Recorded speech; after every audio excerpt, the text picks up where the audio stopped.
Kemarin kita ketika sholat Jumat udah ngebahas sekilas tentang makna dari ayat yang pertama turun kepada Rasulullah SAW, surat Al-Alaq ayat 1-5, bahwa pesan yang ada di dalam paragraf itu tentang dua hal, dan ini menjadi modal buat kita ketika kita belajar menjadi hamba Allah, belajar hidup di antara hamba-hamba Allah, belajar menjadi lebih baik, belajar menjadi lebih dekat kepada Allah Subhanahu wa Ta'ala. Dua hal yang terkandung di dalam paragraf pertama yang turun kepada Nabi. Yang pertama adalah tentang belajar yakin kepada Allah bahwa Allah itu maha kuasa. Allah berkuasa menciptakan, menghidupkan, mematikan. Allah lah yang mengajarkan segala ilmu yang tadinya kita tidak mengerti. Jadi belajar mengagungkan Allah Subhanahu wa Ta'ala. Bahasanya ada di kalimat Iqra bismi rabbikal ladzi khalaq. Bacalah dengan nama Tuhanmu yang telah menciptakan. Di situ kalau dalam bahasa fikih disebut dengan ilmu rububiyah. Iqra bismi rabbika, dengan nama Rabbmu. Di situ ada rububiyah. Apa itu rububiyah? Rububiyah artinya Allah maha menciptakan, maha memelihara, maha memiliki, maha kaya, dan seterusnya. Makanya susah kalau kata Rabb ini diterjemahkan dalam bahasa Indonesia, karena terjemahannya tidak sederhana seperti istilah Tuhan, tapi dia ada semacam peran gitu. Kalau Tuhan saja mungkin hanya sekedar simbol, tapi kalau Rabb itu ada perannya. Dia yang menciptakan, dia yang berkuasa, dia yang menentukan, dia yang memelihara, yang memberi rezeki, yang memiliki. Ini semuanya makna Rabb atau rububiyah. Sehingga pesan pertama dari ayat yang turun kepada Nabi di awal itu adalah belajar mengagungkan Allah Subhanahu wa Ta'ala setinggi-tingginya. Mengagungkan Allah di sini bukan hanya dalam bentuk ucapan lisan, tetapi mengagungkan Allah yang lebih dalam lagi adalah ketika kita yakin kepada Allah Subhanahu wa Ta'ala di dalam hati. Karena banyak orang yang mengagungkan Allah dengan lisan tetapi hatinya tidak beriman, maka itu disebut dengan orang-orang munafik. Wa minan nas may yaqulu amanna billahi wa bil yaumil akhir wa ma hum bimu'minin.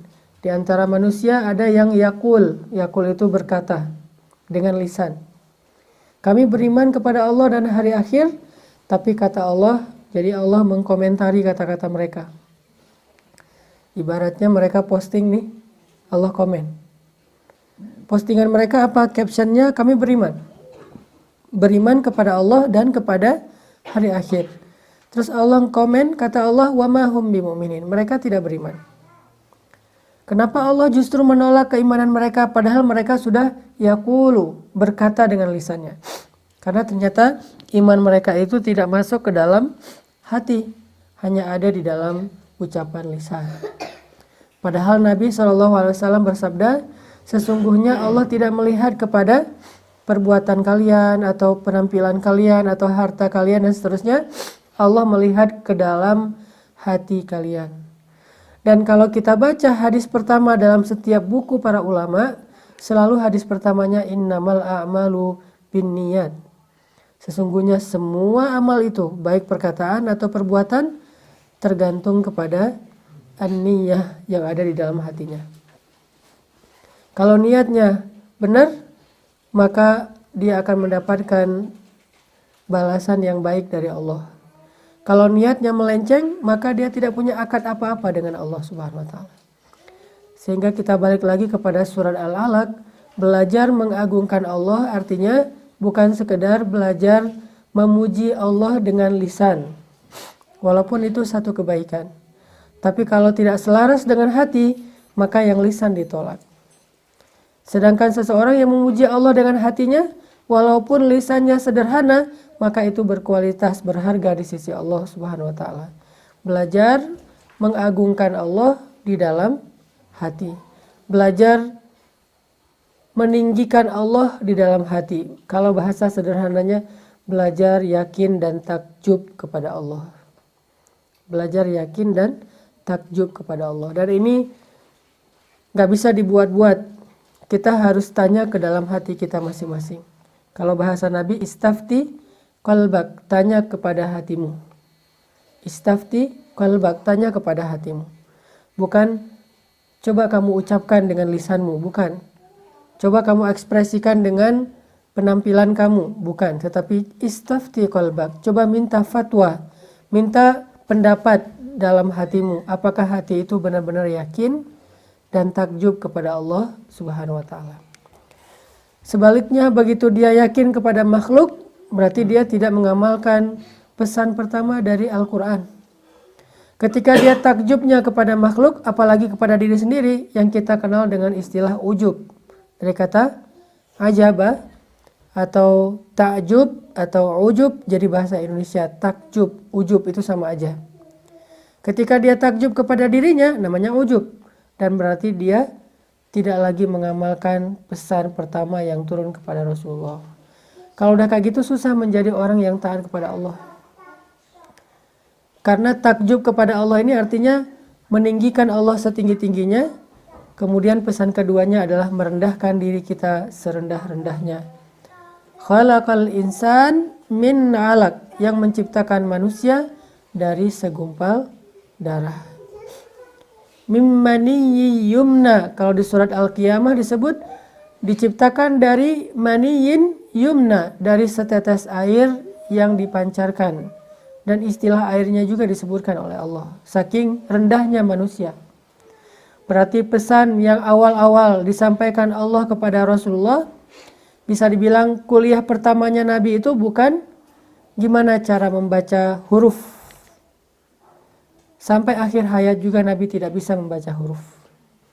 Tapi kuliah pertama yang disampaikan Allah kepada Nabi adalah materi Allah Maha Tinggi, manusia itu rendah. Allah Maha Kuasa, manusia itu tidak berdaya. Allah Maha Kaya, manusia itu fakir. Allah Maha Menghidupkan, manusia itu dihidupkan. Allah Maha Kuat, manusia itu lemah. Allah Maha Menolong, manusia itu butuh pertolongan. Alam yajidaka yatiman fa'awa wa wajadaka dhallan fahada wa wajadaka ailan fa'aghna. Itu pesan yang sama seperti yang ada di dalam surat Al-Alaq ayat 1-5. Jadi bisa dibilang tentang kebesaran Allah dan kerendahan manusia.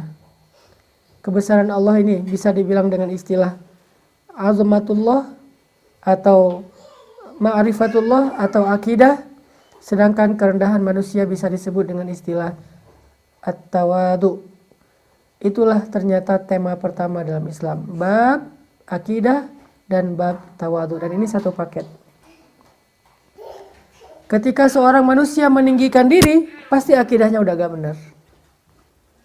Ketika manusia meninggikan Allah, otomatis harusnya dia menjadi lebih rendah di hadapan Allah, merasa lebih rendah. Gak mungkin dua hal ini berjalan sama.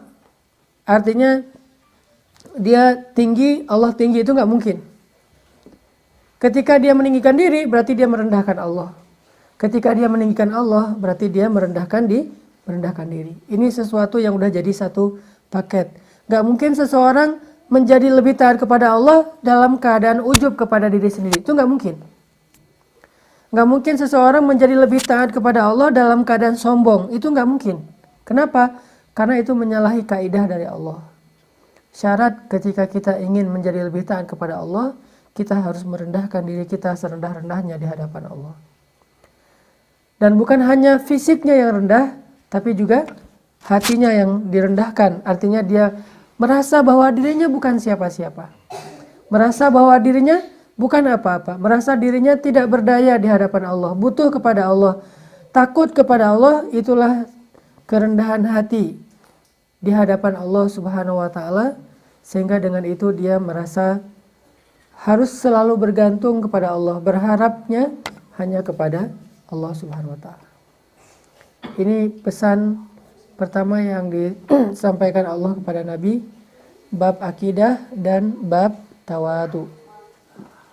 Nanti disebutkan lagi di ayat berikutnya, Iqra wa rabbukal akram alladzi 'allama bil qalam. Ini tentang apa? Akidah. Allah lah yang maha mulia, Allah lah yang punya ilmu, Allah lah yang mengajar, Allah. Allamal insan ma lam ya'lam, baru kita yang mengajarkan manusia apa yang mereka tidak tahu. Jadi kalau Allah tentang kehebatannya, kalau manusia tentang kelemahannya. Itulah tema pertama yang turun.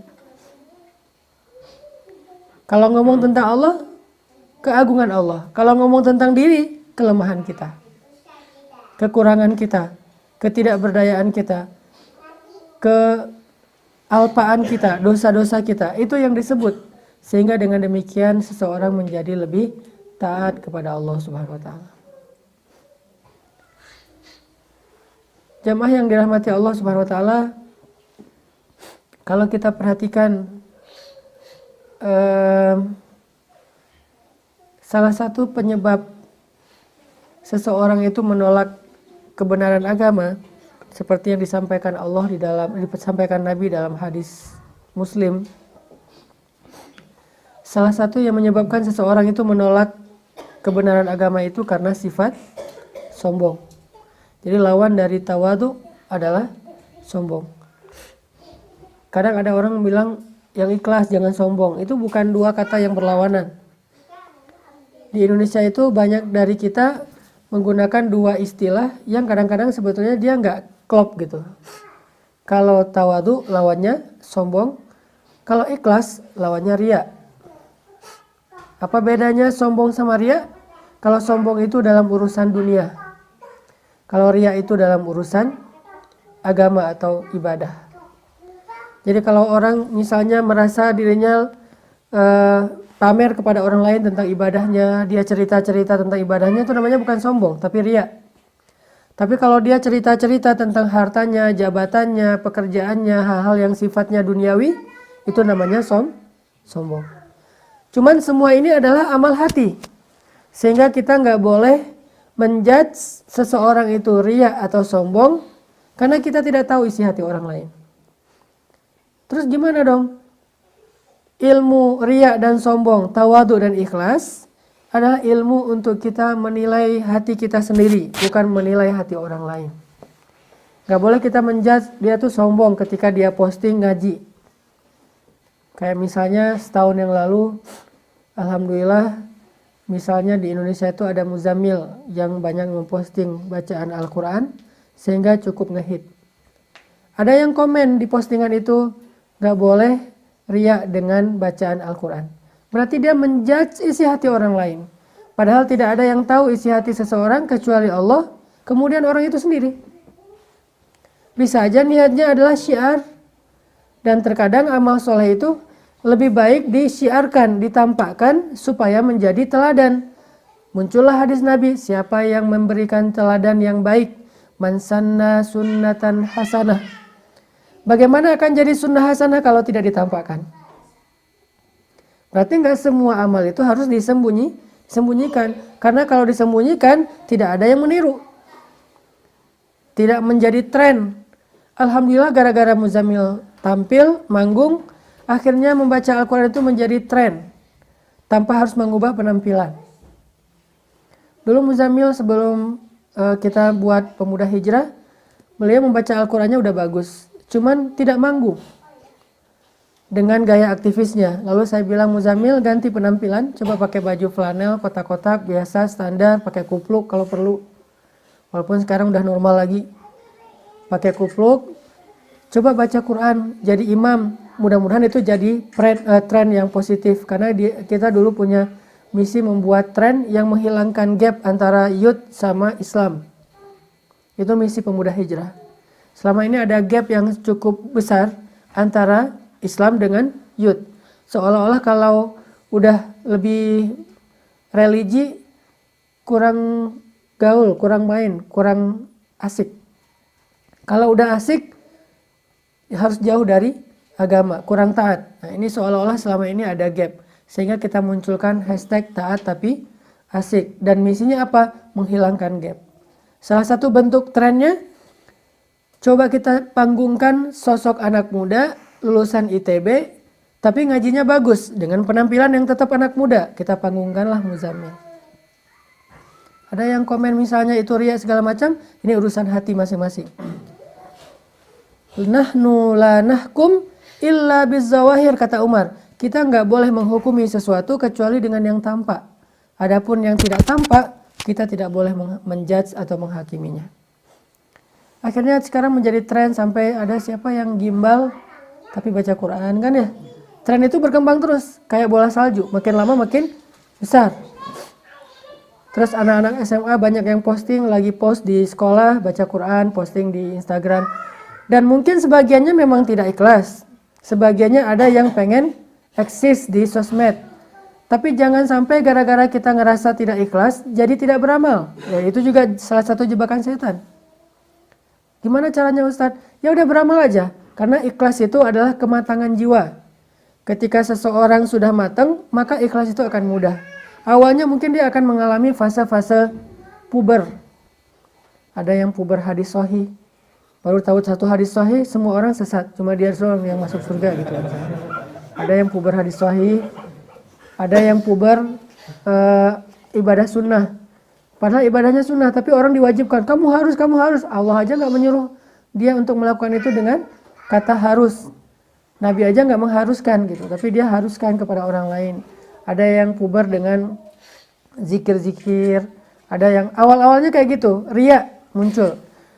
Bahkan Imam Syafi'i juga pernah mengatakan, ta'allamtul ilma li ghairillah fa'abal ilmu ayyakuna illa lillah. Dulu tuh saya belajar ilmu bukan karena Allah, kata Imam Syafi'i. Tapi karena pengen disebut ulama, pintar, hebat, syekh dan seterusnya. Tapi setelah saya belajar ilmu, ilmu itu menuntun saya kepada Allah. Jadi jangan tunggu ikhlas baru beramal, tapi beramal dulu, Allah yang akan menuntun hati kita biar ikhlas. Kita berusaha, tapi jangan sampai, kenapa kamu nggak sholat berjamaah? Takut riya, kan? Kenapa nggak hafal Quran? Daripada saya nanti hafal Quran disebut hafiz terus masuk neraka. Nah ini juga jebakan setan. Artinya bab tawadu dan sombong, bab tawadu dan sombong, ikhlas dan riya adalah bab a'malul qulub, amalan-amalan hati. Karena dia amalan hati, la ya'lamuha illallah, tidak ada yang tahu kecuali Allah. Innahu alimun bidzatis sudur. Jadi jangan sampai kita menghakimi orang lain dengan sifat sombong ataupun riya. Cukup kita menilai diri kita, saya ini ikhlas apa riya, tawadu apa sombong, dan hanya kita yang tahu setelah Allah Subhanahu wa taala. Jadi di dalam banyak hadis disebutkan salah satu penyebab orang menolak Islam itu karena sombong, bukan karena nggak ngerti. Salah satunya Abu Jahal. Abu Jahal itu bisa dibilang mungkin lebih ngerti Islam, Al-Quran dan hadis daripada kita. Bahkan Abu Jahal tuh mungkin nggak pernah mendengar hadis dhaif. Semua yang didengar itu hadis sahih. Kenapa sahih? Orang dengarnya langsung dari Rasul ya. Nggak ada, kata Abu Jahal tuh ada tuh hadis riwayat Bukhari ya. Nggak ada di zaman Abu Jahal hadis riwayat Bukhari. Orang Bukhari juga belum lahir. Jadi Abu Jahal itu ngedengar semuanya hadis sahih. Abu Jahal itu mendengarkan Al-Quran langsung dari Rasul atau langsung dari Abdullah ibnu Mas'ud. Tahukah kita siapa Abdullah ibnu Mas'ud? Yang bacaan Al-Qurannya persis seperti Jibril alaihissalam. Kalau kita mungkin persis seperti Imam Masjidil Haram atau siapa. Kalau Abdullah seperti Jibril. Kalau kalian pengen dengar bacaan Jibril, kata Nabi, dengarkan Abdullah bin Mas'ud. Itu bacaan yang bisa dibilang kayak kembarannya bacaan Jibril. Jadi benar-benar imitator gitu. Nyontohin Jibril tuh persis kayak orang nyontohin Sudais persis. Nyontohin Al-Ghamidi persis, nyontohin Toha Junaid persis. Kalau ini nyontohin Jibril persis. Berarti Abu Jahal tuh dengerin Al-Quran langsung dari sumbernya atau dari orang-orang yang luar biasa. Kenapa nggak beriman tuh? Apakah dia nggak ngerti? Abu Jahal itu bukan orang bodoh. Istilah bodoh di dalam kalimat ini bukan tidak punya ilmu, tapi keras kepala. Sebetulnya nama aslinya sebelum dijuluki dengan Abu Jahal, Abu Al-Hakam kan? Apa arti Abu Al-Hakam? Cendekiawan. Abu Al-Hakam itu guru bangsa. Jadi kalau orang Arab bingung tentang masalah satu sejarah, nanyanya ke Abu Jahal. Kalau orang Arab bingung tentang masalah nasab, karena ilmu nasab ini ilmu penting, dan kita juga nggak mempelajari ilmu nasab dengan baik. Buktinya kita kakek juga kadang-kadang udah lupa namanya siapa ya. Cuma ingat nama ayah, kadang nama kakek lupa, atau nama buyut minimal urutan keempat di atas kita udah lupa pasti. Siapa nama buyut kamu tahu, yang penting juga saya bin siapa gitu. Itu juga kadang-kadang kebalik, jadi nama mertua ya. Terlalu menghayati.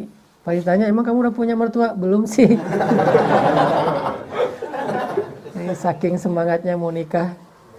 Abu Jahal itu menghafal nasab orang Arab, teman-teman. Semua orang yang ada di Mekah, dia tahu nasabnya sampai kepada Ibrahim. Dan modal menghafal nasab inilah yang menyebabkan kenapa Allah turunkan Al-Quran dan hadisnya di Arab. Karena orang Arab itu bagus dalam menghafal riwayat.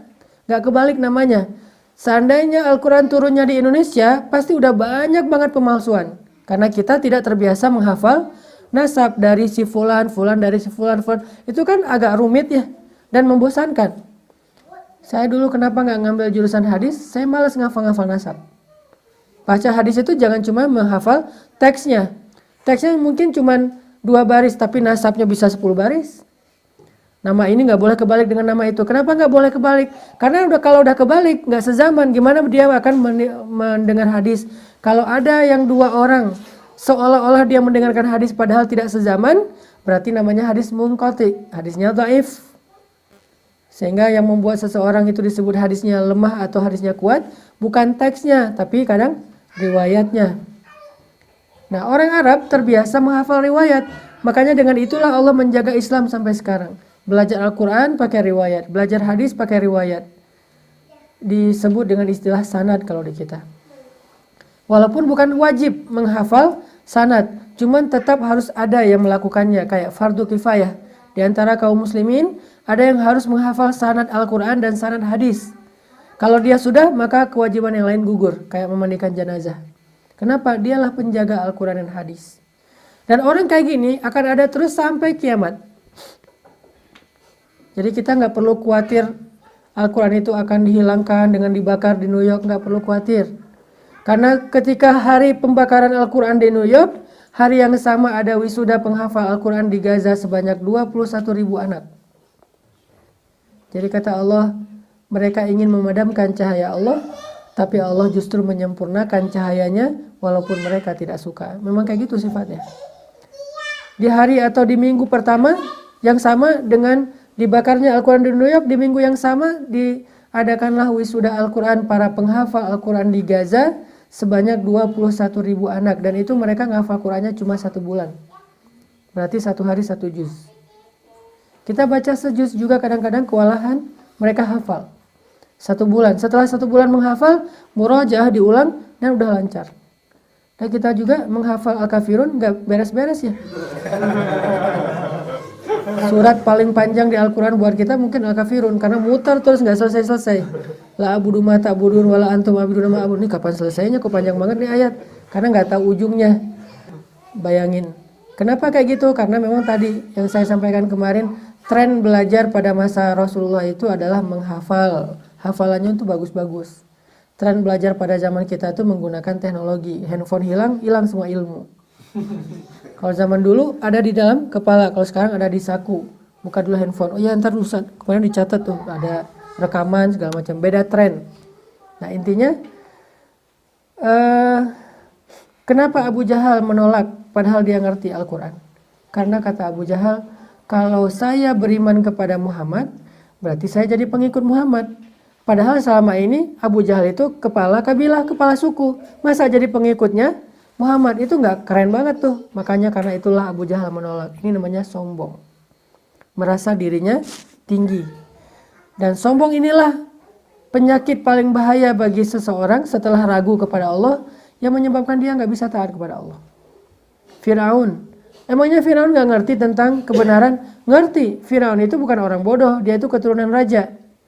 Belajarnya itu private, nggak pernah sekolah. Jadi profesor-profesor yang datang ke istana ngajarin Firaun kecil. Fir, belajar lo Fir gitu ya. Belajar Firaun teh. Belajar filsafat, belajar geografi. Kan geografi itu disebut dengan ilmu Saqafatul Muluk ya. Wawasan para raja, itu geografi. Dulu para raja itu selalu wajib mata kuliahnya belajar geografi. Karena geografi buat mereka adalah kekuasaan. Kalau kita geografi kan sekedar peta dan segala macam ya. Kalau buat mereka geografi itu adalah ekspansi kekuasaan. Jadi mempelajari geografi itu wajib bagi calon raja. Saqafatul Muluk, wawasan para raja. Geografi, filsafat, bahasa, sastra. Rata-rata raja dulu belajar sastra. Kenapa? Ketinggian bahasa itu menunjukkan luasnya wawasan seseorang. Ketinggian bahasa itu menunjukkan tingkatan sosial seseorang. Jadi seorang raja itu harus berbicara dengan bahasa yang kalau diterjemahkan jadi satu buku. Itu bahasa-bahasa yang tinggi. Kenapa tuh kalau kayak gitu Firaun tidak menerima dakwahnya Musa? Apakah dia nggak ngerti? Ngerti. Tapi dia merasa sombong, enggan. Nggak mungkin dia menjadi pengikut Musa padahal dia raja yang paling berkuasa di dunia pada masa itu. Ini masalah. Jadi masalahnya adalah istaghna. Makanya Allah berfirman di ayat berikutnya di surat Al-Alaq, kalla innal insana la yatgha ar-ra'ahu istaghna. Sungguh manusia itu akan melampaui batas kalau dia merasa dirinya serba cukup, artinya serba ada. Merasa nggak butuh kepada Allah. Merasa normal-normal aja. Dan itu terjadi dalam hidup kita walaupun dengan grade yang mungkin nggak separah mereka. Contohnya apa? Kita itu jadi lebih taat kepada Allah kalau kita lagi banyak masalah. Kayak gitu kan yang sering kita rasain. Giliran baru diputusin, sholatnya khusyuk. Kemarin diputusin, misalnya malam diputusin. Itu dia azan subuh. Itu azan subuh paling baper. Makanya azan subuh terbaik menurut saya orang yang baru diputusin. Itu azannya enak banget. Allahu Akbarnya aja getarannya gimana gitu ya. Getaran gak percaya kok bisa gitu ya. Aku gak bisa hidup tanpa kamu gitu ya. Ini artinya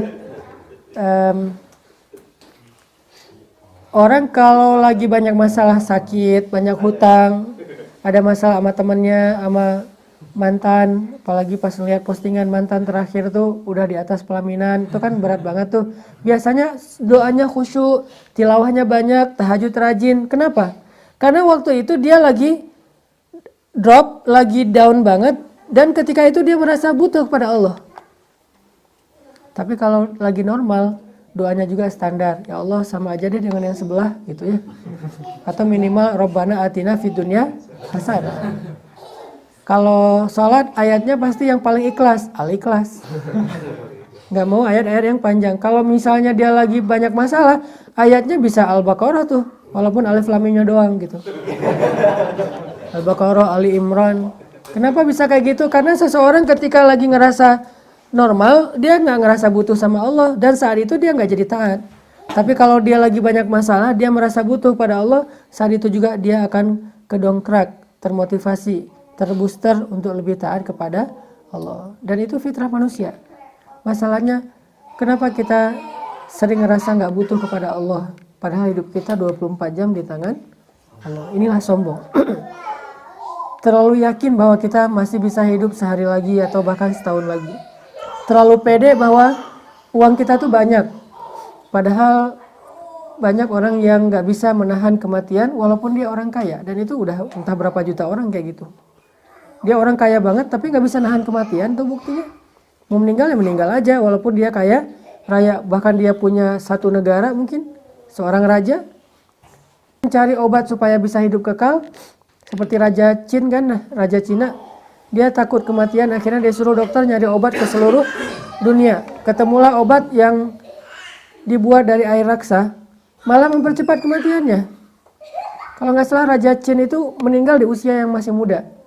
Raja Mongol nyari obat ke seluruh dunia biar panjang umur, Ternyata kesimpulan dari para tabibnya apa?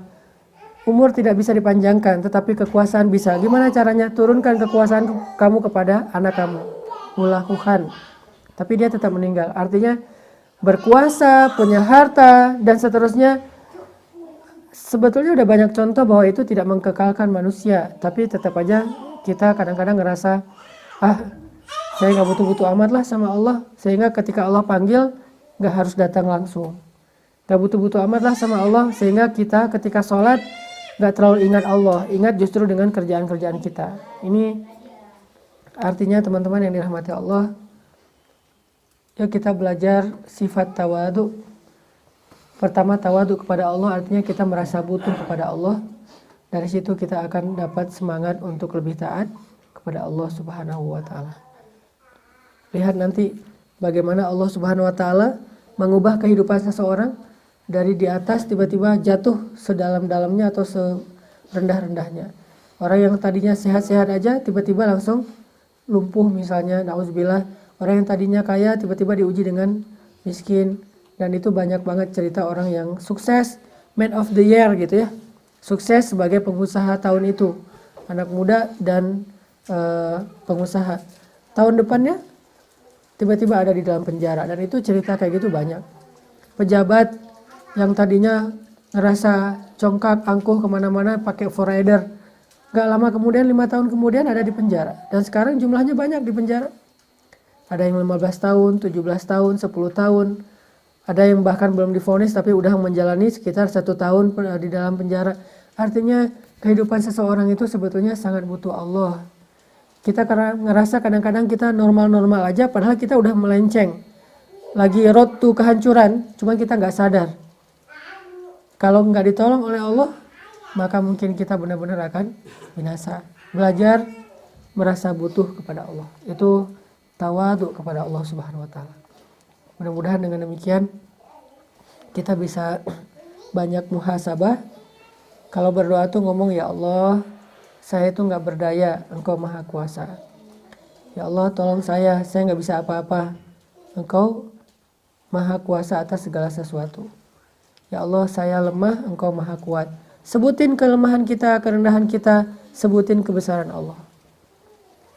Baru kita akan khusyuk dalam berdoa insya Allah. Itu yang bisa saya sampaikan. Barakallah. Assalamualaikum warahmatullahi wabarakatuh.